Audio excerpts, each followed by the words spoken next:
Let's make a low poly diamond. We'll start with a simple one that is easy, but not very true to the real diamond. Then we'll go over one that is more accurate compared to a real one. For the simple one, add a UV sphere with division x equal to 8 and division y equal to 3. Mask the tip and scale down on the green dot a couple of times until it becomes flat. Mask the second loop, invert, move it up, and scale up. And that's it. You can adjust the size of the top two loops based on what you prefer.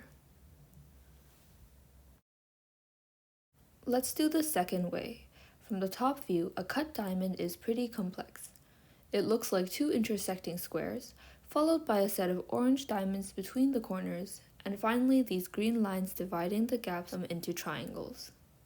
It took me a while to solve this, but we can actually get pretty close. Start with a UV sphere with x division 8, y division 2. Mask and flatten the tip by scaling down a couple of times. Subdivide with multires, with linear checked, but don't check keep triangles. Then decimate with 100% target triangles. Now the top view has all the vertices we need. Set y radial symmetry to 8. Mask the center octagon, invert, and move it upwards. Clear the mask. Now mask these vertices. Move them upwards slightly so that they extend outwards. We're basically creating the orange diamonds, so we want those vertices to be on the same plane as the edges running between them. Mask these vertices on the edges and scale up. This rounds out the edges. And the top of the diamond is done. Note, we do have some extra vertices down the sides. If you want to, you can move them closer to the rim above.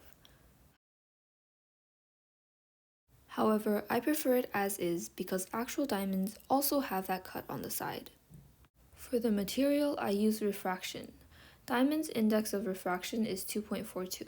If the diamond looks like it's not reflecting itself, don't forget to turn on two-sided for a more realistic look. After adding an environment and post-processing, here's the final result.